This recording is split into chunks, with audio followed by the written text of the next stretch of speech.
Consult an advisor or conduct your own due diligence when making financial decisions. General principles discussed during this program do not constitute personal advice. This program is furnished by Dentist Advisors, a registered investment advisor.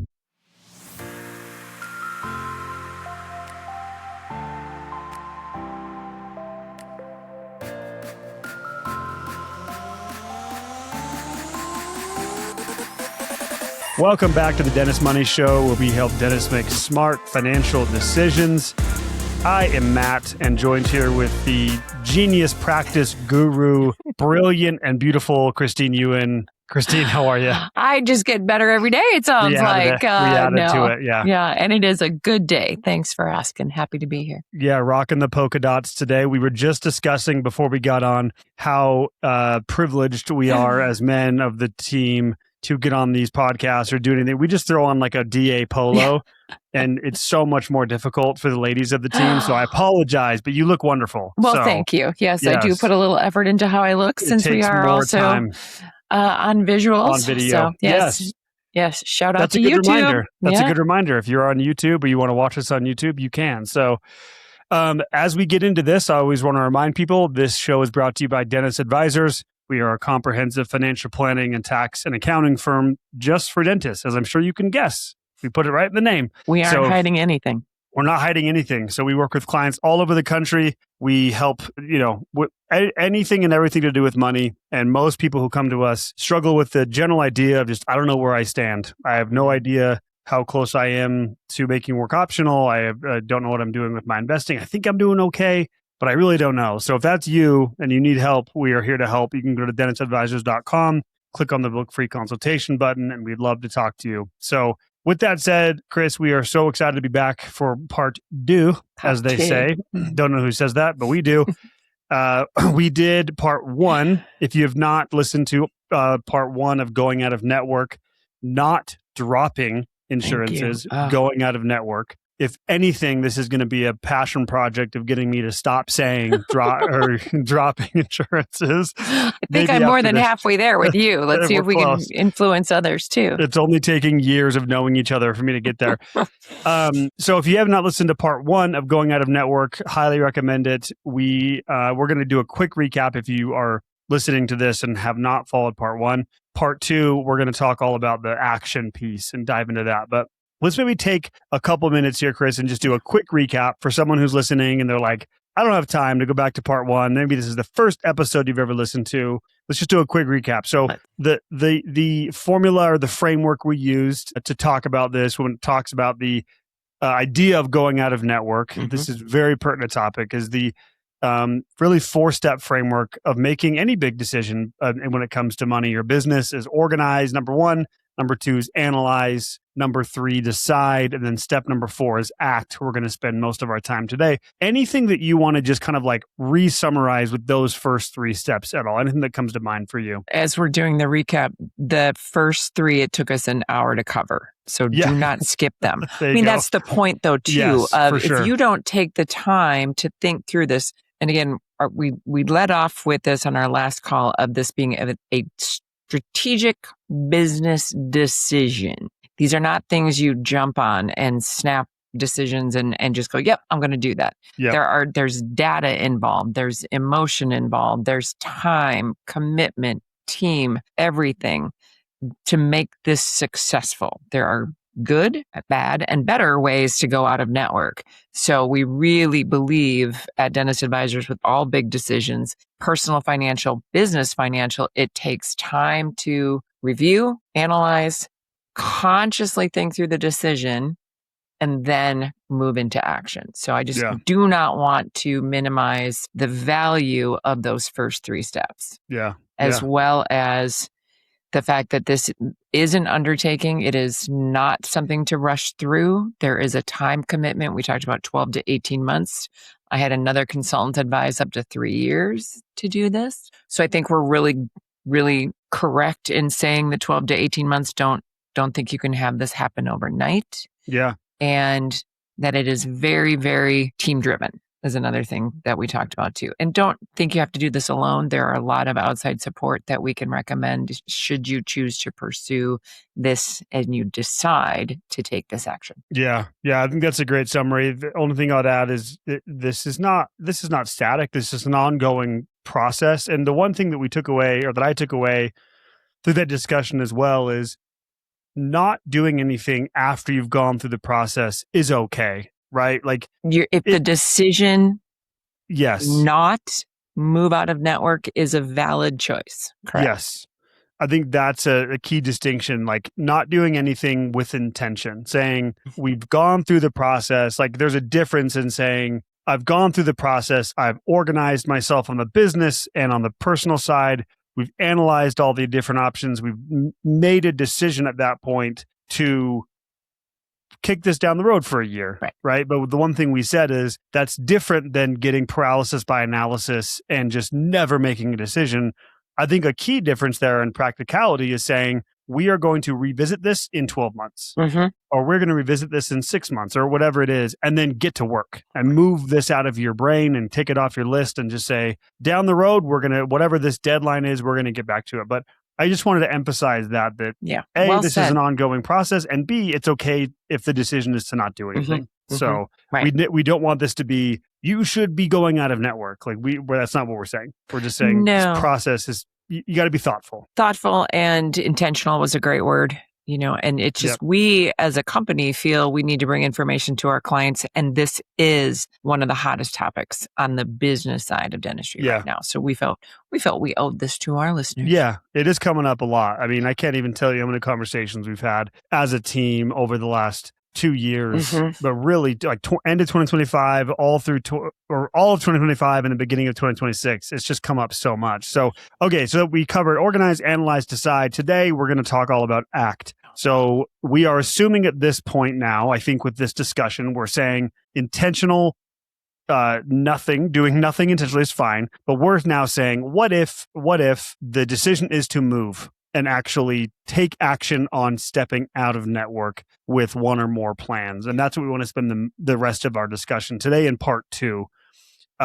So with that said, Chris, where do you want to take this on the action piece? Well, so I'd really like to reemphasize what you said about whether you choose to go out of network with one or several or all. So those are, again, that's part of that decision process. Am I going to start with one, do a couple, do them all? So whatever that decision is, the same process applies, is my point, as we're going through this action step.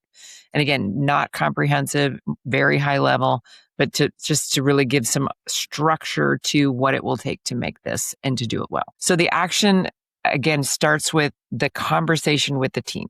We have to, as the leader of the team, as the owner of the business, I'm not saying get out your P&Ls and show every line item, but there needs to be a conversation with the team about the business impact that the in-network relationship is having. Percentage write-offs, dollar write-offs, how it's limiting, and this is where we need to hear the passion from the doctor. It's limiting my care. It's limiting the kind of treatment I can provide. The patients are accepting treatment only because insurance is covering it, but it's not what they need. And I can't invest in technology. I can't invest in raises. I can't invest and grow my business with all of this limitation. So having that overview of the business impact of the in-network relationship that they're having. So guys, I want to move out of network and I want all of us aligned to be able to do this. So telling the team why you're doing this, share your why. Does it support your mission statement? This is who we are. This is what we believe. And this is how we need to do things differently. So rallying the troops is the first thing, really, because this is not it's a doctor decision, but it's not a doctor action plan. Not just the doctor. So I want to hit on that. I love this, Chris. I love that you started with the team first. I think this is a tricky balance. And I know, as we've talked about, we're giving general advice, right? Because we can't get specific. Every single situation is different. But I know in my experience, and you have a lot more than me when it comes to dentistry, this is a tricky balance of dentists out there listening, depending on your team, not only size, demographics, but like personalities. Where do you strike this balance of I'm involving my team I'm letting my team know what I'm doing and like the decision's been made versus I'm involving my team in the decision and I want their feedback and advice? Well, I think it's both. I think in asking the team how they feel about it is a great way to introduce the idea, but the decision is still yours. And you again Definitely. have to have that conversation and honestly of I want you all here. And it's generally not that the team doesn't want to do it, they just don't know how. They're nervous. They're nervous. They are concerned about that. They themselves may only be able to go to an in-network provider for their other health issues or, their animals. Maybe they have in-network, don't have an animal, but the idea of their pets and maybe they have to stay in network with pet care, things like that. So I don't diminish the importance of discussing it ahead of time, but the ultimate decision is the doctor's. But 9 times out of 10, the team doesn't go, no. I'm not interested. I don't want to raise. I don't want you to do better dentistry. I don't want you to build and grow us. That's not what they're going to say. They simply, this is critical though too, the time to train the team on what to say is absolutely part of the action plan, right? Yeah. What you communicate, but it starts within the team. How do we answer the question? So this is that dreaded role playing. How are we going to pick 5 to 7 questions? What are the patients going to ask that you will have to answer? And we all have to believe in the answer. We all have to say the same thing. We all have to honestly mean it to believe it. Yeah. So there might be some coaching about what it is that there is going to be coaching on what to say, but why to say it this way is where the background is necessary. Yeah. So I have a quick story on this, Chris. I think this is so pertinent. These people, I'll say, shout out Stephanie. You know who you are. We love you. She's so incredible. So she runs the practice kind of on the office side. Her husband is the dentist. She's so dialed. And to make a long story short, we worked with her for a long time. She was so good at being proactive, planning, took a ton of time to go out and network and has executed it as close to perfection as you possibly can. But what's so funny is we talked relatively recent about this and she was like so giddy. And I was like, we were kind of laughing with each other and I was like, wait, what's going on? And she's like, let me tell you. She's like, there's other docs now in the area that are starting to execute this. And they've done it so poorly to the point where she's actually called a couple offices to ask as a patient, kind of like she like fake, cold call. So she called them just to say, hey, do you take this insurance? And she said, Matt, almost all of them just said, no, we don't take that insurance. And she's like, I was shocked at how poorly they had executed. And it was great for their practices now thriving and growing because she's like, we have trained like to the word every single one of our team members. When they call, absolutely, we take that insurance and like, let's talk about what that means. It's like so perfect. So anyway, I just wanted to bring up a real life example of how it's actually impacted by doing it right, putting in the time, the training, doing it thoughtfully, real world example of like, they are thriving now because everyone around them has not put in that same energy and time. And when that patient hung up, when they were told no, who did they call? Yeah. That next office. Exactly. That had the right answer for them. And right? it honestly, that's exactly what's been happening with them. And it's been awesome. But that is the demonstration of the situation, that the time was taken with training. And when you're talking about a 12-year plan, that first you have to train the team. Those first, think about every month, every 2 weeks, I've got a lunch hour or a 2-hour team meeting and we role play this together and you want to learn from each other. You want, and again, within your own team, you can be the nasty patient to each other and get through that together and laugh together and come up with the answers how you as a team are comfortable answering the top 5-7 questions that patients are going to answer. But this is necessary. Do not gloss over this. Yeah. And they have to believe it. And when a patient does not hear the same thing multiple times, they're confused and they do not move forward. Yep. They don't stay in the practice. They don't say yes to treatment. I'll think about it type stuff. So this is a critical piece that everybody is aligned on the language, almost verbatim, as you're saying. Can I just double down on this idea of role playing being such a powerful tool? I, in another life, worked at Fidelity Investments for several years, the biggest asset management firm in the country. They were so big on role playing and it's so awkward at first. I promise you, your team's not going to like it. this is a total side quest, but I cannot express enough how incredible it is to practice in a very safe environment, which you're actually going to say, screw up, laugh together. It can bring your team together. But if you do that, I promise you, it is such a powerful training tool to just like anything. You got to go play the big game. You got to practice. And it is incredible how powerful that actually can be. We had a whole thing all the time at Fidelity, which was memorize, personalized, and customized. So it was like you had to memorize it first and like just repeat over and over and over again in role plays before you could ever like make it your own thing. So I just wanted to give a shout out to you on that. Like, if you're out there listening, being like, my team will never do this, it is such a powerful tool to use for something like this. And that's, again, hopefully we're not hearing that. My team will never do this. And if not, then why not? Yeah. What is holding them back? And a lot of it is confidence. A lot of it is not knowing what to say. A lot of it is not. And the truth is, some of this language, I'm going to switch to this right now. Let's go ahead and dive into this a little bit further. Yeah, let's do it. The messaging becomes less about cost and more about value. So along with learning your lines, it's also about creating the experience. Here's another great role play.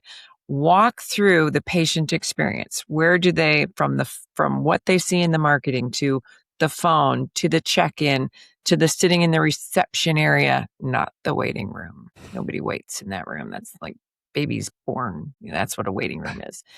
The reception area, when they get taken back, how the handoffs are from the front to the back, introducing the doctor, bringing in the hygienist, all of those points of contact. How do we elevate that experience? Because in all honesty, patients expect good dentistry, and they don't know how to tell good from bad dentistry unless it's terribly obvious, right? Yeah. Or good from okay. They don't know. They aren't looking at your margins, right?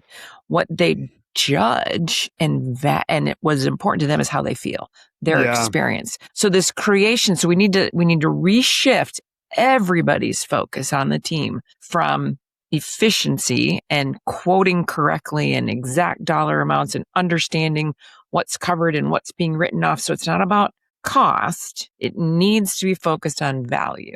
And the value is, am I heard? Do they know me? Do I have a commitment from them outside of dentistry? They know I'm married. They know I have kids. They know where I'm from. They have some sort of personal connection with me. And I'm going to quote Dr. Bruce Baird, who said a relationship with your patients is critical. More than rapport, chit chat. It's, do we have an agreement between two people? That's how he defined relationship. Yeah. And that agreement is, I'm here to help you move forward with your care. Yeah. Right. So that level, but that does not come quickly. That takes time, which also may mean I need to slow down the flow. Yeah. So this idea of creating a different experience, which is value, trust.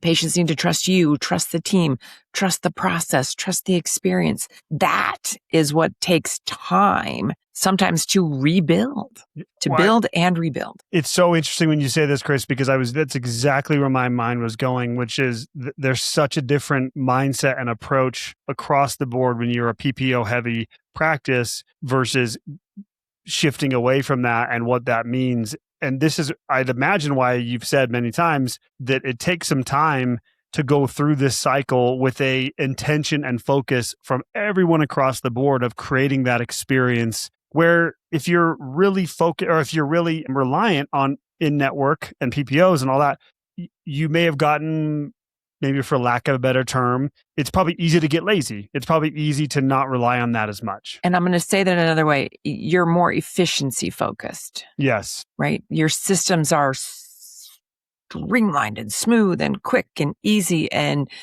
because you have to be faster, not necessarily in the dentistry, but in everything else in order to be successful in that business model of in-network. Yeah. Right. So the E-Myth talks about this. You cannot do the excellence and the high touch and be economical and efficient. Right. They're not right or wrong. They're just different business models. So if you're shifting from the efficiency to the excellence and the higher quality, the value based, it's different language. It's about benefits. What's the value? There's this equation, the teeter-totter, the cost versus the value. Am I solving a problem for you that you may or may not even have known it was a problem? So I have to elicit the question, ask the questions and elicit the responses where the patient goes, I do have a problem. Yeah. That it will be a higher cost, but the value of the treatment to solve your problem, to give you the benefit of the care. That's what they're buying, and in the experience and that whole process, which is just different. So this is where the coaching is involved in shifting the mindset, shifting the focus, shifting the language, maybe shifting the patient flow and how we actually take care of them. This is what takes time. Yeah. Oh, we haven't talked to a patient yet, by the way, right? Yeah, I was just We're gonna still say. practicing all of this, Yeah, right? for sure. But that's the next piece then, is getting it, and then how are we talking to the patient? Go ahead. Yeah. And I definitely want to get into that. I want to ask you, would you suggest, have you seen dentists kind of take this on, let's say they go through this process, take this on by themselves, right? Like just like, oh, I can do this with kind of my own resources, AI, Google, whatever.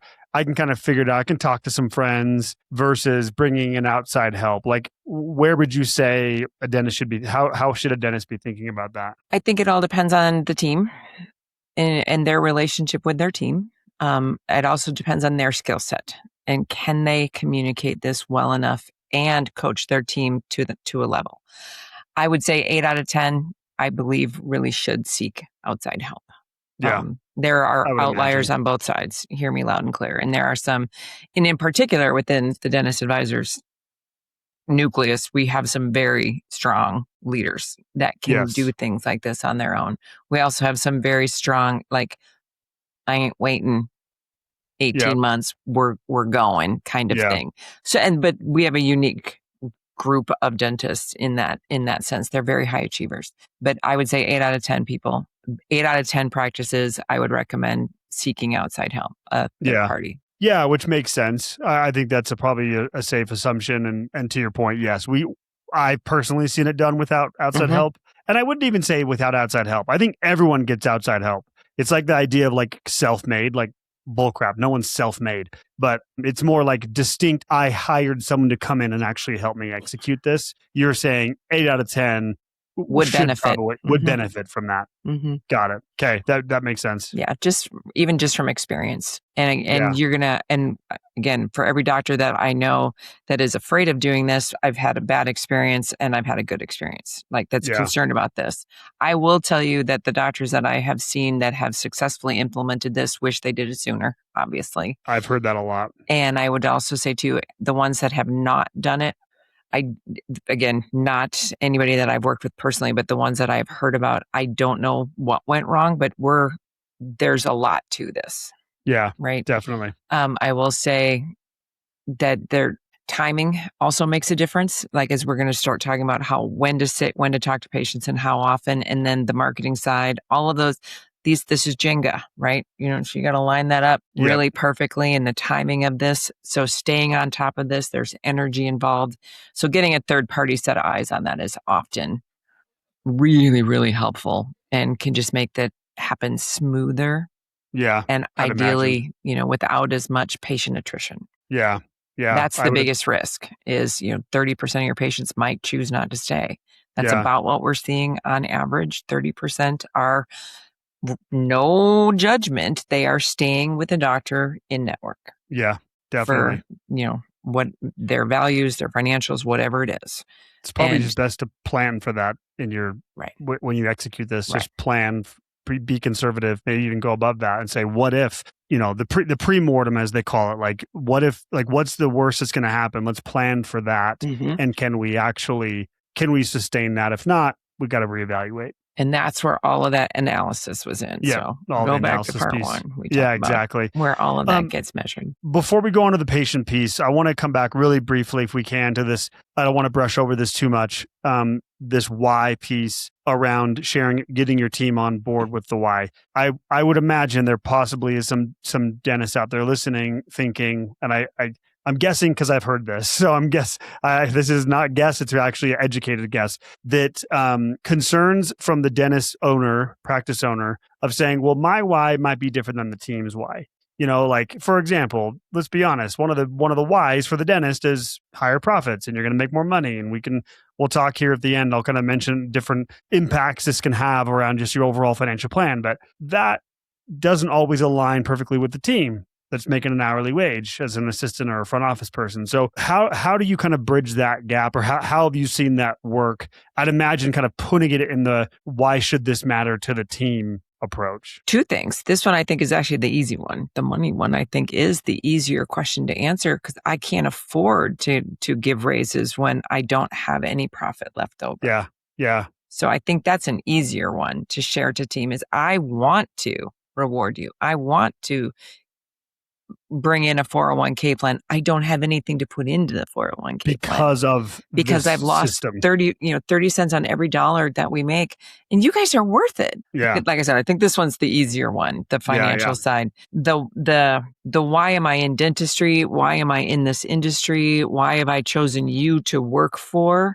That I go back to again, what is our mission statement as an office? And if I believed in that before we made this decision, I would hope that's pretty aligned as well too. Yeah. So, and not to say that team haven't left because of this decision. That is very rare, but I will say I have seen that happen. They weren't willing to have those difficult conversations with the patient. They weren't willing to have the value conversation. And honestly, if it's not aligned with their personal values, then they shouldn't be. They won't be able to. Sure. Yeah. In all honesty, I can't force somebody to believe something they don't. Yeah. Which is again a fair thing if they choose not to be a part of this. But it's good to know that earlier than later. Yeah. But it is a huge win for team financially when this goes well. It can and it should be. It should be. Because the doctor did not do this alone. And to your point, it just takes I would imagine a dentist out there listening thinking, oh, you said mission statement. I know I should have done that a long time ago, never have done it. This isn't kind of the culture I've created. It's like, well, it's never too late. Like start the culture now. Start focusing on that at this point. Well, and that's exactly back to how you open this conversation of, if we've decided not now to do it, it might be after I have this team alignment and we have a unity and we have commitments and we have behaviors that we're all committed to, core values that we all believe in. That is very important for a group of people to all row in the same direction. Yeah. And now if I'm changing direction, I really need everybody, to row the same direction as we're moving away from what we had been to doing something different. Yeah. Yeah. Great point. Yeah. Let's go to patient communication. So we've said at this point, we've acted, we've got the team aligned, we're training, we've done the role plays, we've either brought in help or we're doing it ourselves. How did dentists start thinking about patient communication and how to handle that? Well, let's talk about at the chair, our existing patients of record, and that is in the hygiene chair. So ladies and gentlemen of the hygiene team, we are really counting on you to lead these conversations. And it is at the hygiene visit that we're going to have. So if I think about the 12 to 18 months, it's 1, 2, possibly 3 conversations that would happen at the chair. And again, this is what you need to script as a team.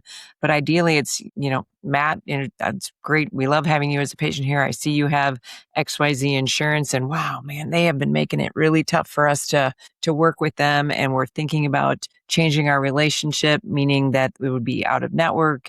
And you're scripting this conversation of, I want you to know we're thinking about this. Because you know what they're doing? They're telling you can't get certain things done. They're putting a cap that hasn't changed since 1967. They're just limiting the care and telling us that we have to cut our expenses, which means we're cutting the care. We're just not really okay with that. Yeah. Doctors really thinking that we will still take the insurance, but it's just going to change a little bit. You still come here on, your hygiene visits, but probably not a lot of change financially. But I just want you to know we're contemplating making sure that the quality of care does not go down. Yeah. For you. If anything, it's going up. Right. Well, again, we want to continue to take the highest level of care. I like to say at least continue, because I don't want anything implied that it's not right now. Sure. So Right that now it's idea, mediocre, but we'd like it to be exactly. high. So to keep the good quality, we're like, Yeah. we're really looking at this. Yeah. Oh, I've heard, and the kind of things that patients say is just priceless. From I heard this from other people, and I don't know how you guys do it in managing all this. And then the dialogue happens, and then Sure. you just are really strongly saying, we care about you. You're our focus. Insurance is a great way to pay towards your care, right? The only insurance that really pays off is life insurance, and you got to die to get it, right? That's where you get 100%. So that whatever your communication style is, whether it's humor or serious or, introverted or extroverted, find a way as a team to get that message across. And then make sure you note down that you had that conversation. Yeah. Discussion number 1, or OON1, that I've had the first conversation about going out of network. And then we do it again at the 6th month. Again, we've made the decision. This is going to happen in the next 6 months. So the next time you're here, we're going to be still filing your insurance, still working with. So conversation 2 is just a little more clear. We are doing this. This is what's going to be different. You're still going to be able to come here. Do not think you can't. We're still going to file your insurance. Everything that's positive about this. Still keep the great care. Still stay with the same hygienist. All those positives that you'll be able to, again, then note that. OON number 2. First meeting is that first hygiene visit. Let's say it's beginning of the year. We're thinking about doing this. Here's why. Kind of starting the dialogue. Back to those top questions of why we're going on the network. 6 months later, we're saying in general, 6 months later, now it's moved to we are doing this. Here's what that means. Conversation. Got it. Because the next time they come in, it will be different. Yeah. Right. If we did the 12 months now, that third visit, I will be filing your insurance for you. And these are some other decisions then that need to get made on how we're going to handle the actual payment at that time, the first time they're on a network. Yeah. So that's the patient communications. And every time they're in, now this also after that first 6 months, every time they're in for operative work, same thing. We're having that conversation. This is why we're doing it. This is what it's going to mean. This is what it means out of pocket for you. Being very clear. And it's not that different sometimes. Yeah. Again, every insurance is different, but sometimes it's very clear that it's a $20 out of pocket difference for your hygiene visits, that sort of thing. Yeah. So you'll know more as we're investigating what it takes to go out of network. How do I find out what the coverage is? And there's a lot of investigating on that whole side too. But that second conversation, that second 6 months, everybody's talking about it when we're at the chair. Yeah. Assistant. So it's not just hygiene at that point. We're all talking about it. So hygiene would start the conversation. They need to be properly trained, role played. They need to feel really confident in that conversation. At any point, is it kind of a case by case, patient by patient, where the doctor is going to have that discussion? I generally don't expect the doctor to lead that conversation, but when they're in the room and somebody brings it up, it's not like, oh, I don't want to talk about it. That's sure. them. We don't defer. Yes, you are absolutely agreeing with them. And again, in that first 6 months, if any of the team want to get involved in this, that's fine too. But that it has to at least be the hygiene patients of record. Got it. Really, yes. That's why everybody plays, right? Everybody practices together because the doctor, but this is my point of everybody needs to say the same thing. Yeah. If I heard it from my hygienist and heard something different from the front desk when I'm checking out, that team, that administrator, that's not good. Yeah. Right. It's got to be all the same. It's all yes and here's why. And hearing that same why over again or another why. So this is, you can start to see how involved this is. Well, and with the story that I mentioned earlier with our client, the phones, that's a huge one, right? With new patients calling. So let's move on to that area of the coaching and the training, which is marketing and new patients. Yeah. Well, sorry, before we do that though, let's wrap up on the patients. Mass communication. So I'd imagine, we've got first conversation, second conversation, we've now elevated, we're doing this, here's why. Now at that point, the entire patient base who's active, who's coming, is going to have had that conversation multiple times. They probably had a chance to get their questions answered. It's been spread out over the course of that 12 months, which is probably much more beneficial than what we've heard before, which is like letter goes out or something gets said and every single patient is calling at the same time. But what about how do you maybe put a bow on this with like mass communication, whether that be a letter? Have you ever seen a dentist like send a video out? Like, how does that, what have you seen there? Thank you for bringing me back to this as I'm all riled up.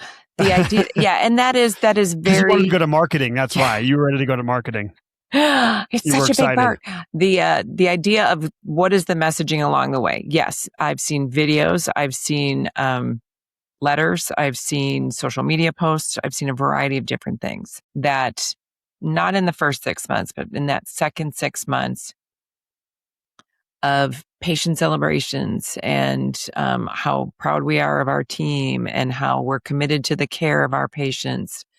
And I don't generally recommend doing anything out in general social media about going out of network. I think that's not the right venue.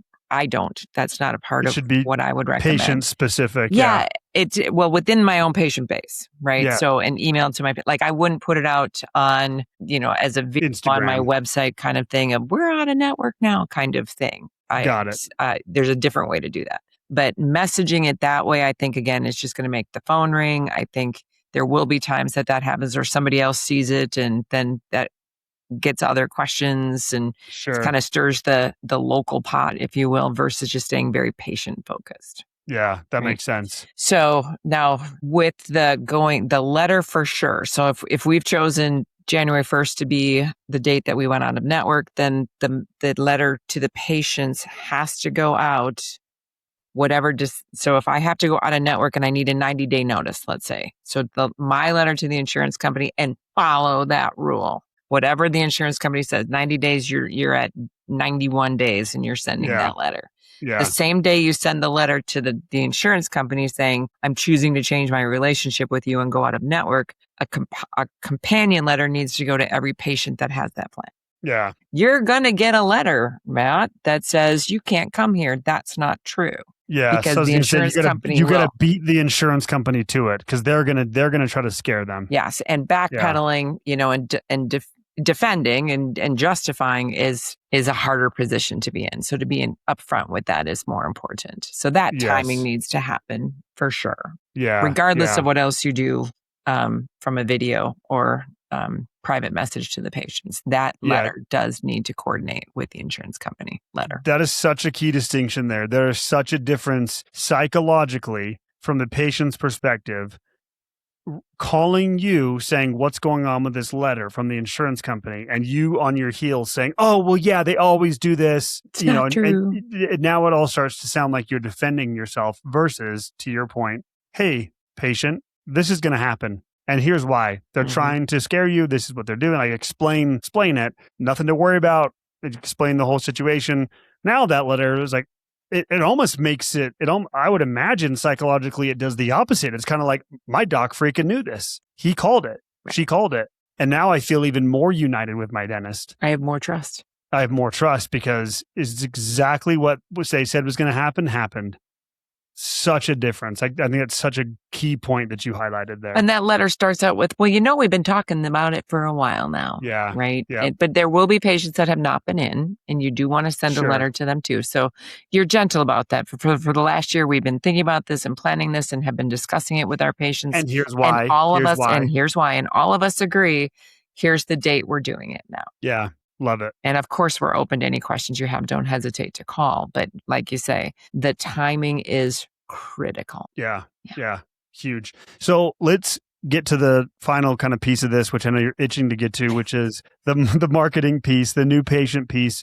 Because I think this is also an area that, again, from the story I told earlier and what we've talked to a lot of dentists about, this is where, like, even if you nail the patient piece, you could, I shouldn't say easily, but it is possible you could nail the patient piece and completely screw up the marketing piece and the new patient piece. So talk about this. Like, what are the components of the marketing part of this, the phones piece of this, and what goes into that? Because we've said the patient piece is hygiene. What does this piece kind of fall into? Like, what team members? So let's start with phone first, and then we'll talk about the marketing message. So with the phone skills, when you've chosen to go out of network, you now have to answer that question of, do you take my insurance differently? Right? So again, get coaching on this, but the idea is, yes, we do. And Here's how we handle that, right? Yeah, a yes and, not a no but. Correct. Always a yes and, unless you don't. Now, if perhaps it's an HMO or a Medicaid and you don't handle those plans. But what is also, if we're thinking about, remember, we're elevating the experience, right? How is this phone call different? Yeah. Am I transactional? Yes, name, policy number, is it transactional? Or is this, oh my gosh, you have insurance. Tell me more about it. Yeah. Right? Ask a question back. That's always one more question back about when someone asks you a question is how you build relationships, getting that patient to talk, right? Yep. Yes, we do take your insurance and we are an out-of-network provider. Tell me about your past experience with this. Do you have questions about treatment planning and costs and that? We're 100% transparent about our fees, but you get them talking, right? Yep. But you have to be, again, if we have never been coached on how to do this, it's a training. Yeah. Right. And it's not that they don't want to learn it. They just don't know what to say. I'm always going to give that benefit. And this is the administrative team in particular. This is their big role. They get doubles. They get the front end. And then we're going to talk about financials too, because now they have to collect. So good. These are some very special people, your administrative team, that up front, they're handling the incoming calls. And then at the end, they're actually collecting the money too. So the new patient phone call is crucial, but it's also about slowing it down, getting to know that patient, asking questions of them to really dive into what is the issue about insurance. So can we try this really quick? Will you fake call me? And I'm going to see how good I do. Or how good I do? No. Oh, you're going to be the doctor? Okay. Yeah. Well, I'll be the front desk person. Okay. You just call me. I've never done. Let's just see how I do. Okay. Ring, ring. Hello. Thank you for calling Dr. Smith's office. How may I help you? Terrible already. Go ahead. Yeah. I just moved to the area and I need to get established as a patient. And are you taking new patients? Absolutely. We take new patients. Fabulous. Can I come in? Absolutely. Yes. What works for you? We have openings this week. Great. Tuesday's good, but I do have insurance through XYZ. Do you take my insurance? Absolutely, we do. And if you come in this week, we also will give you a puppy. I don't want a puppy. Bye. Okay, well, I need some training. We need some more role playing. And again, I will tell you, having listened to thousands of phone calls, this is not as odd as we're making it. It's just, here's the other thing. It's only because I'm involved. Yeah. No, here's the other thing that let's keep this real. Patients don't know what else to ask. Yeah. Other than, do you take my insurance? Yeah, they don't know what they don't know. Exactly. They aren't insurance driven. They just don't quite know what else to ask. And it is important to them. It is a method of payment. If I have the benefit, I want to know you're going to accept that benefit. Yeah, exactly. Right? Yeah. So this isn't no, we don't want them. They're insurance driven. This is find out what they really are driven by.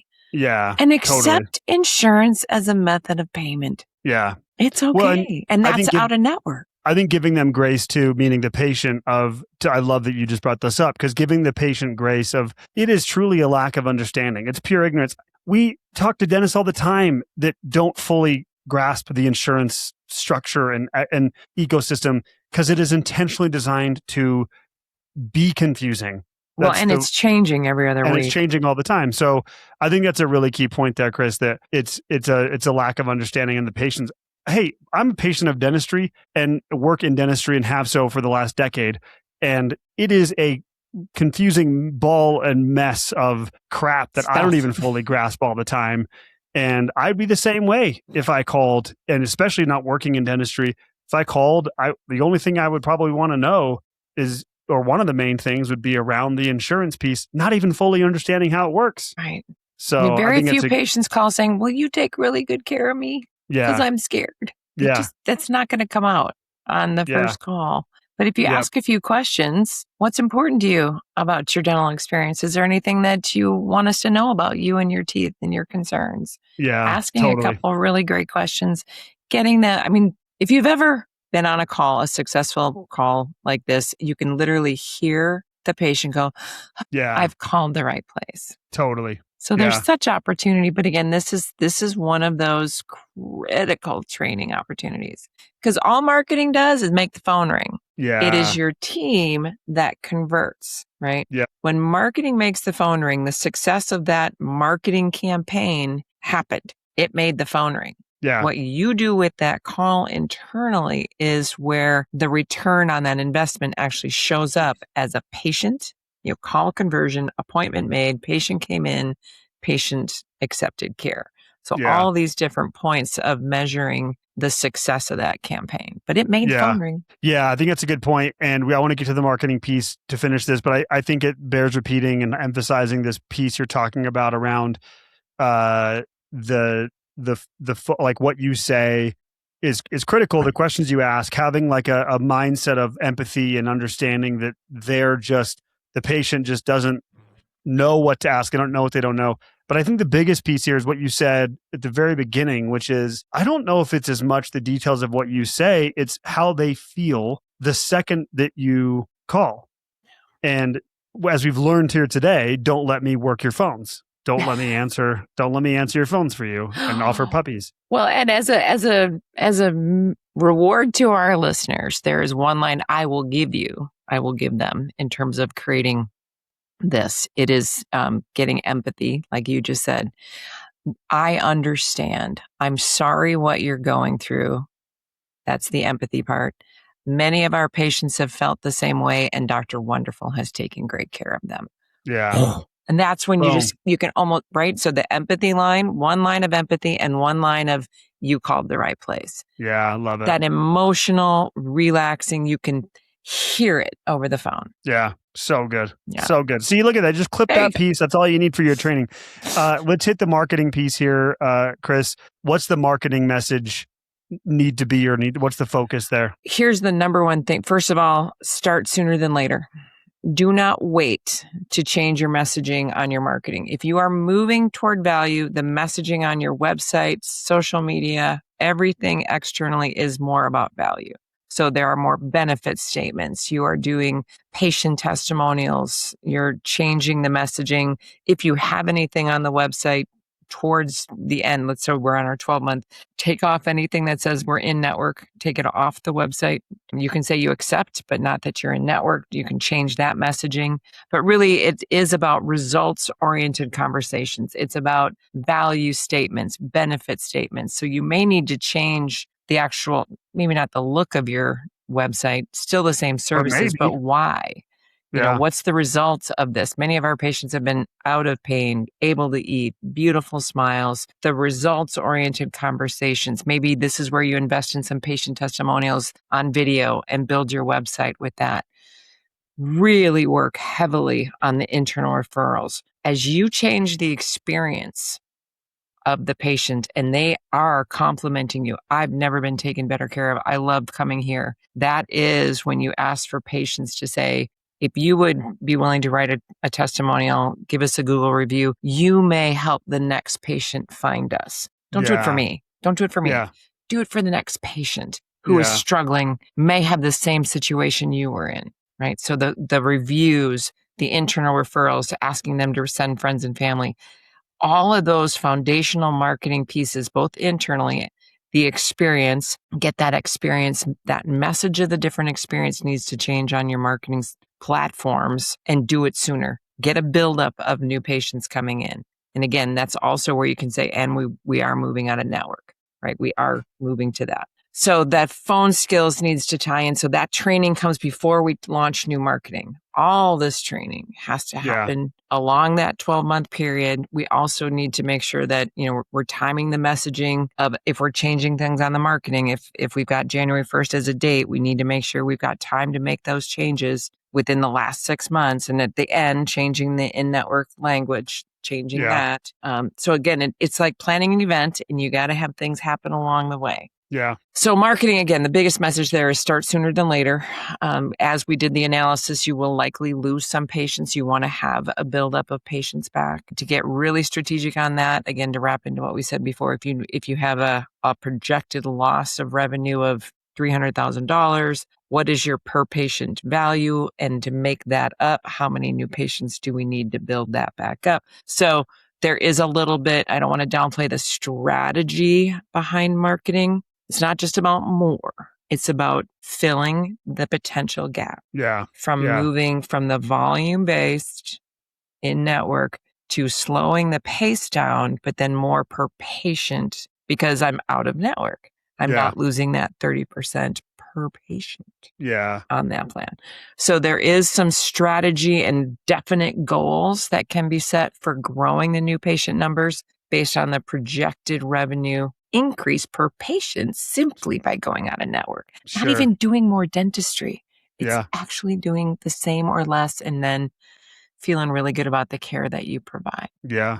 Well, and I'd imagine a lot of it, like anything, the marketing specifically is going to depend on the specific case and why you're doing it. Because I'd imagine that there's some cases where the why behind this could be owner doc is wanting to maybe latter part of their career, wanting to focus more on like one specific set of services or literally maybe one thing. Like, I just want to go specialize in this, but I just brought an associate on. And so like a scenario like that would be on the marketing side, I'd imagine would be a different approach. Maybe you're changing your entire messaging at that point versus a GP that's just like, I'm going out of network and I just don't like dealing with those anymore. Like I'd imagine there's a lot of uniqueness there depending on the situation. Very different scenario than going out of network and just creating a different overall messaging for the whole practice versus increasing and growing a specific procedure mix. Not to say you can't do them both. However, they are usually target specific growth campaigns, separate landing pages, separate messaging. So just different. Very different. Yeah. I want to ask you, Chris, first of all, I can't even imagine going through all this that a dentist, like I think that number just went in my mind from 8 to probably 10 out of 10. You're going to need help on this. But I'd imagine these are two different sources of help when it comes to planning the actual process of going out, meaning training your team and the logistics, the lineup of sequencing and all that versus the marketing strategy. I can't imagine there's a group doing all those things. So how do you sequence that of a dentist thinking about, because you said marketing should start sooner than later. What should a dentist be thinking about of where to get help and at what interval? Definitely starting, if you are working with a marketing company that you're comfortable with, you love the results you're getting with them, talk to them about it. Yeah. Talk to them about it. As you're hiring a third-party consulting advisory firm to go through and do the team coaching, they may have some recommendations as well. Got it. Yeah. Got it. Okay. I will also, if I can add one more thing, I know please. It's just, there's one more thing to this. Yes. So one piece that's critical, if we think about, if we go back to what makes an office productive, as one of them is that we have financial options that meet the needs of our patients. So here we are now saying, there's going to be more out of pocket for many of the higher, particularly outside of the hygiene services.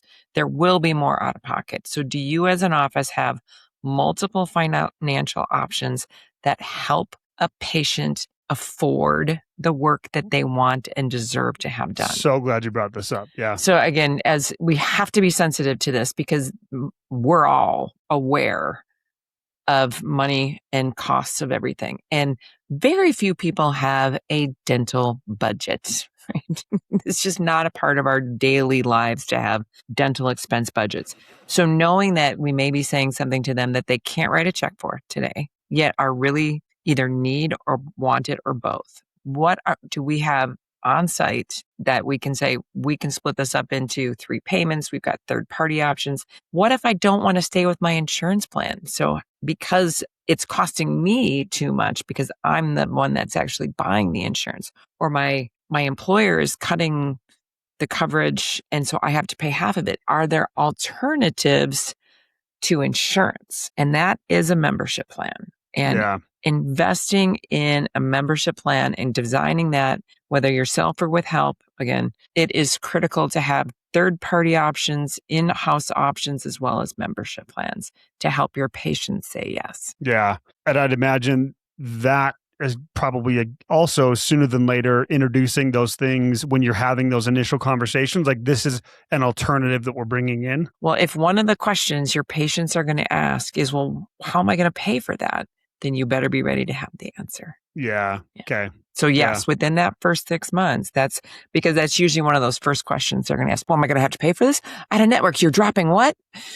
I'm going to have to pay you. Are you even going to file? All these things, you got to go, we got answers. Yeah. Yeah. We can answer all of that for you and you're going to be fine. We're still here to take care of you. The preparation in this is so critical because all these examples that you're giving, again, we talk about this idea of like, what does your patient feel? They're going to feel they're not going to feel your words. They're going to feel how you actually answer these questions, the tone of your voice, the calmness, how slow you're going, the eye contact. Yeah. So I think that's so critical as you kind of give that example, like, hey, we got you. Here's the answer. And that to me, like preparing your team, preparing yourself, really having a clear why that you've like repeated in your mind that you can repeat to patients. I don't know if the words even matter. It's just, can you calmly articulate to your patients, to the new patients, to your team, to everybody, a rational reason why and make them feel calm. I think that's going to be huge, not be sped up, right? Not to get them, a patient starts getting frantic and asking you all these things and you're just like, hey,